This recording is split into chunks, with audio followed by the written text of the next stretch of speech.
Hello everyone, welcome to JB sir classes. So dear friend, आज की class में हम लोग स्टडी करेंगे क्लास 12th फिजिक्स का chapter number 2 electrostatic potential and capacitance में एक new topic electric potential due to a system of charge. किसी चार्ज के सिस्टम के कारण किसी पॉइंट पर इलेक्ट्रिक पोटेंशियल कितना होगा।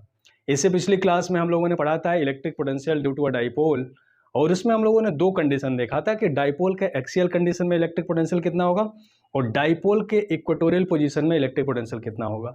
और साथ ही साथ हम लोगों ने देखा था कि किसी जनरल पॉइंट पे इलेक्ट्रिक पोटेंशियल के लिए हम लोग फॉर्मूला कैसे डिराइव करेंगे। तो अभी तक आप लोग उस वीडियो को नहीं देखे हैं तो I request all of you, please उस वीडियो को देखिए, और अगर वीडियो अच्छा लगे तो चैनल को सब्सक्राइब करिए और ज़्यादा से ज़्यादा शेयर करिए जिससे कि और सभी लोगों को इसका बेनिफिट मिल सके। तो आज हम लोग देखते हैं electric potential due to a system of charge. बहुत सारे चार्ज का अगर एक सिस्टम हो, ग्रुप ऑफ चार्ज हो, तो किसी पॉइंट पर इलेक्ट्रिक पोटेंशियल कितना होगा। कंसीडर करते हैं हम लोग कि यहाँ पे एक पॉइंट P है, ठीक है, दिस इज पॉइंट P, और इस पॉइंट पर हमको इलेक्ट्रिक पोटेंशियल फाइंड करना है ड्यू टू मेनी चार्जेज। अब सपोज करो इस पॉइंट P से R1 डिस्टेंस पे कोई चार्ज Q1 है, दिस इज Q1। यहाँ से R2 डिस्टेंस पे चार्ज Q2 है, और यहाँ से R3 डिस्टेंस पे चार्ज Q3 है। उसी तरीके से यहाँ से Rn डिस्टेंस पे चार्ज हमारा Q1 है। तो इस पूरे सिस्टम ऑफ चार्जेस के कारण इस पॉइंट पर इलेक्ट्रिक पोटेंशियल कितना होगा। तो as we know that electric potential is a scalar quantity, electric potential एक स्केलर क्वांटिटी होता है। तो सभी चार्जेस के कारण इस पॉइंट पर इलेक्ट्रिक पोटेंशियल को निकाल करके अगर हम लोग उसका अलजेब्रिक सम कर लें तो net potential at point P due to system of charges हम लोग फाइंड कर सकते हैं। तो देखो कैसे करेंगे। अगर हम लोग इसके कारण देखें, यानी कि potential at P due to charge Q1, due to charge Q1, V1 equals to कितना हो जाएगा, V1 equals to 1/4 pi epsilon not into Q1 upon R1। ठीक है, Q1 चार्ज के कारण इस पॉइंट P पर पोटेंशियल क्या होगा, V1 equals to 1/4 pi epsilon nought Q1 upon R1। Same way V2 equals to क्या हो जाएगा, V2 equals to 1/4 pi epsilon not into Q2 upon R2। ठीक है, R2 डिस्टेंस है, Q2 चार्ज है। Same way V3 equals to क्या हो जाएगा, 1/4 pi epsilon not into Q3 upon R3। बात क्लियर है यहाँ से। अगर हम लोग N चार्ज की बात करें तो इसी तरीके से हमारा हो जाएगा VN equals to V capital N, VN equals to 1/4 pi epsilon not into Q1 upon Rn। ठीक है, so net potential due to system of charge, इसलिए V equals to V1 plus V2 plus V3 plus Vn, because electric potential is a scalar quantity. So हम लोग क्या करेंगे, इसका algebraic सम करेंगे। सबका वैल्यू यहाँ से अगर हम लोग पुट करें क्या होगा, 1/4 pi epsilon not into Q1 upon R1 plus 1/4 pi epsilon not into Q2 upon R2 plus 1/4 pi epsilon not into Q3 upon R3। उसी तरीके से हम लोग n टर्म तक ऐड करते जाएंगे तो क्या हो जाएगा, प्लस Qn अपॉन Rn। ठीक है, तो this is the electric potential due to a system of charges of n charge. ठीक है, यहाँ से हम लोग इसको कैसे लिख सकते हैं, यहाँ से हम लोग लिख सकते हैं V इक्वल्स टू, देखो सब में कॉमन क्या है, सब में 1/4 पाई एप्सिलॉन नॉट कॉमन है, तो 1/4 पाई एप्सिलॉन नॉट कॉमन ले लेंगे तो क्या बचेगा, Q1 upon R1 plus Q2 upon R2 plus Q3 upon R3 plus Qn upon Rn। ठीक है, इसी को हम लोग लिख सकते हैं, V equals to 1/4 pi epsilon nought sigma I takes value from 1 to n QI upon RI। इसको हम लोग इस तरीके से लिख सकते हैं, V equals to 1/4 pi epsilon nought sigma I takes value from 1 to n QI upon RI। So this is the electric potential due to a system of charges. बहुत सारे अगर चार्जेस का सिस्टम होगा तो क्या करेंगे हम लोग, इस तरीके से इलेक्ट्रिक पोटेंशियल निकालेंगे। बात क्लियर है। अब देखो इसके आगे हम लोग चलते हैं कि अगर कोई स्फेरिकल सेल हो, अगर कोई थिन स्फेरिकल सेल हो तो उसके कारण इलेक्ट्रिक पोटेंशियल कितना होगा। तो यहाँ पे हम लोग देखते हैं potential due to spherical shell, potential due to thin spherical shell, spherical shell. ठीक है, अब देखो यहाँ पे एक थिन स्फेरिकल सेल है, एक थिन स्फेरिकल सेल है और इसका ये थिकनेस है। ठीक है, this is a thin spherical shell और इसका थिकनेस दिखाया गया है। ठीक है, और यहाँ पर कोई पॉइंट हमारा है O, this is point O and this is the radius of the spherical cell. इस स्फेरिकल सेल का रेडियस दिया हुआ है। ठीक है, और इसके बाहर यहाँ पे कोई पॉइंट P हम लोग लेते हैं, यहाँ पे कोई पॉइंट P लेते हैं जिसका कि सेंटर से डिस्टेंस हमारा R है। तो इसके कारण हमको निकालना है इलेक्ट्रिकल पोटेंशियल। तो इसमें तीन कंडीशन होगा। तीन कंडीशन क्या होगा? फर्स्ट कंडीशन हम लोग देखते हैं, फर्स्ट कंडीशन हम लोग क्या देख रहे हैं? फर्स्ट कंडीशन हम लोग देख रहे हैं कि if R is greater than capital R, यानी कि जो पॉइंट P है ना इस स्फेरिकल सेल के आउटसाइड में है ना। It means point P is outside sphere, यह पॉइंट P स्फीयर के आउटसाइड कंडीशन में है। तो उस कंडीशन में इलेक्ट्रिक पोटेंशियल कितना होगा? उस कंडीशन में इलेक्ट्रिक पोटेंशियल होगा V equals to 1/4 pi epsilon naught into Q upon R। होगा कि नहीं होगा? अब ऐसा क्यों होगा? ऐसा इसलिए होगा कि अगर हमको इस पॉइंट पर इलेक्ट्रिक पोटेंशियल कैलकुलेट करना है। अब पहली बात तो ये बताओ कि जब भी कोई स्फेरिकल सेल है उसको हम लोग चार्ज देंगे तो चार्ज कहाँ पे जाएगा? किसी भी स्फेरिकल सेल को अगर हम लोग चार्ज देते हैं तो चार्ज हमेशा उसके आउटर सरफेस पे जाता है। ठीक है, तो अगर इसको हम लोग जो भी चार्ज देंगे इसका आउटर सरफेस पे होगा, लेकिन हमको पोटेंशियल निकालना है इस पॉइंट P पर।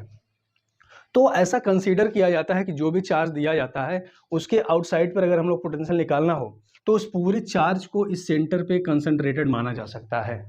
यानी कि पूरा चार्ज कहाँ पे है? इस पॉइंट O पर कंसंट्रेटेड है। तो इस कंडीशन में क्या हुआ? किसी चार्ज से स्मॉलर डिस्टेंस पर इलेक्ट्रिक पोटेंशियल कितना होगा? V equals to 1/4 pi epsilon naught into Q upon R। बात क्लियर है यहाँ पे? ठीक, दूसरा कंडीशन क्या है? दूसरा condition on the surface of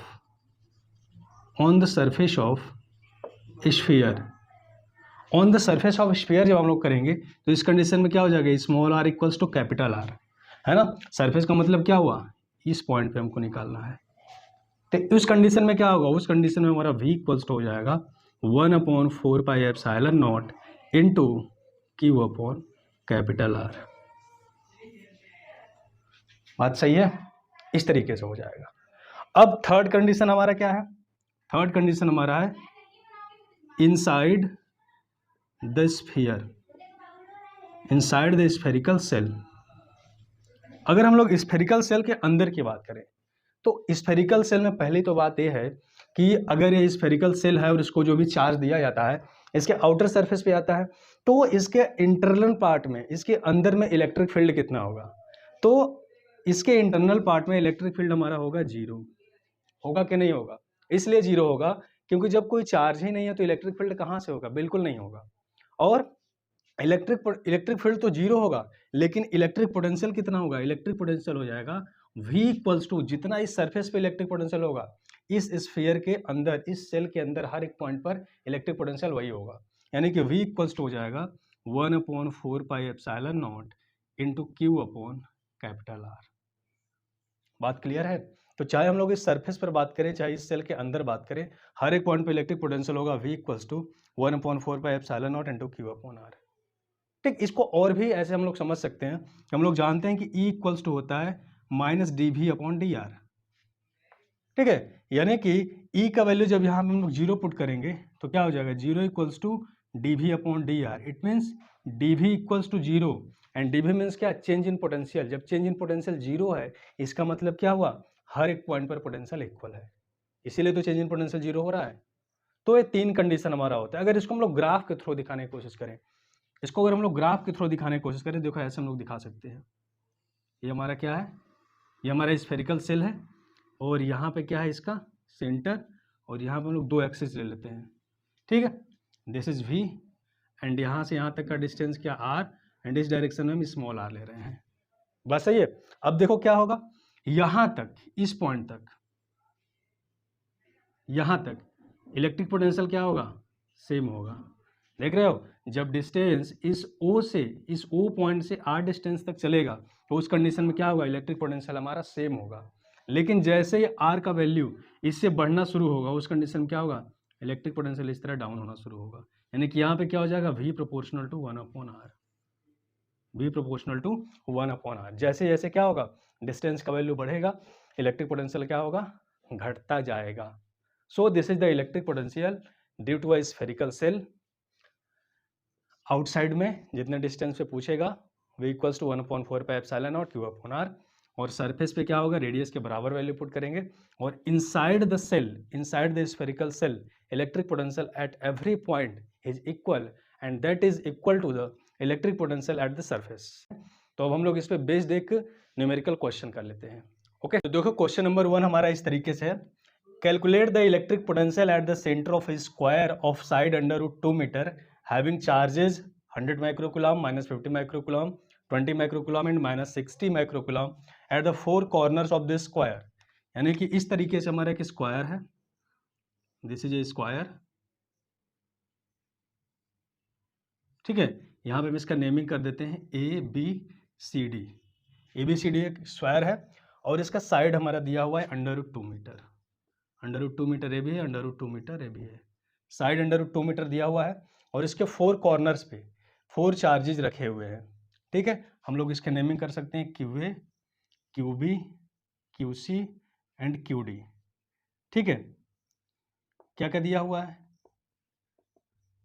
QA हम इसको ले लेते हैं, QA कितना दिया है, 100 microcoulomb is equal to 100 into 10 power -6 coulomb, और B पे दिया है -50 microcoulomb, it means -50 into 10 power -6 coulomb. C पर दिया है 20 microcoulomb, it means 20 into 10 power -6 coulomb, and D पर दिया है -60 microcoulomb, it means -60 into 10 power -6 coulomb. 4 corners पे दिया हुआ है, तो फाइंड करना है कि what will be the electric potential at the centre of this square due to all these charges, ठीक है। तो फर्स्ट ऑफ ऑल हमको क्या फाइंड करना पड़ेगा, सबसे पहले अगर हम लोग इसको इस तरीके से मिलाएं तो हमको ये डिस्टेंसेज फाइंड करने पड़ेंगे। यहाँ पे क्या होगा, ये डिस्टेंसेज हमको फाइंड करना पड़ेगा। तो कैसे डिस्टेंस फाइंड करेंगे, अब देखो ये साइड हमारा दिया हुआ है अंडर रूट 2 और ये भी साइड दिया हुआ है अंडर रूट 2। तो अगर इस ट्रायंगल की हम लोग बात करें, इन ट्रायंगल BAD, इस ट्रायंगल BAD में हम लोग देखें तो BD square, BD equals to क्या हो जाएगा, अंडर रूट 2 का स्क्वायर प्लस क्या हो जाएगा, अंडर रूट 2 का स्क्वायर। होगा कि नहीं होगा, एक को हम बेस ले लेते हैं, एक को परपेंडिकुलर, तो हमारा डायगोनल हो जाएगा।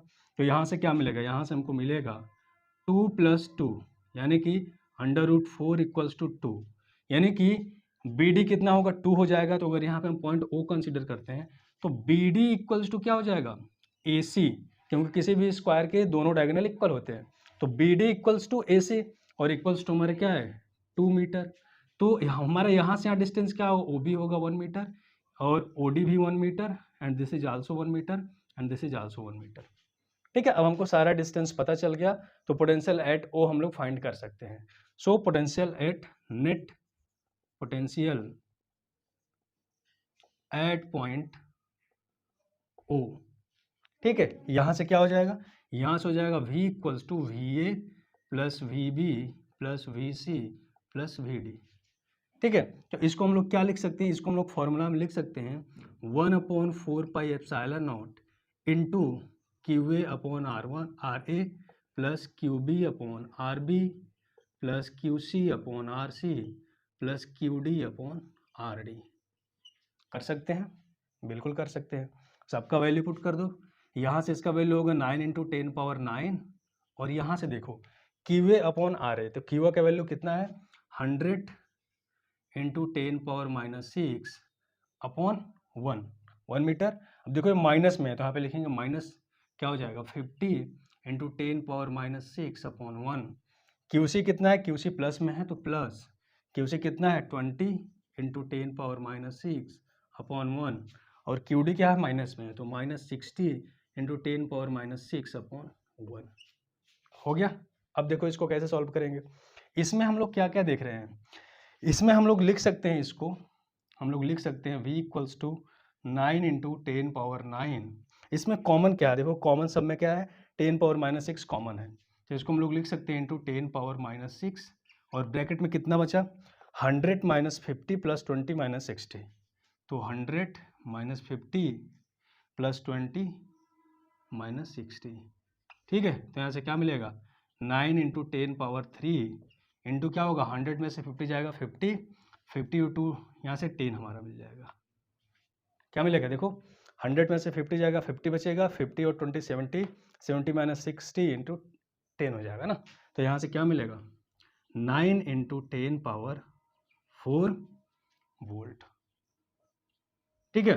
तो electric potential at the centre of the square is 9 into 10⁻4 volt. Okay, तो आई होप सारी चीज़ें आप लोगों को क्लियर होगी।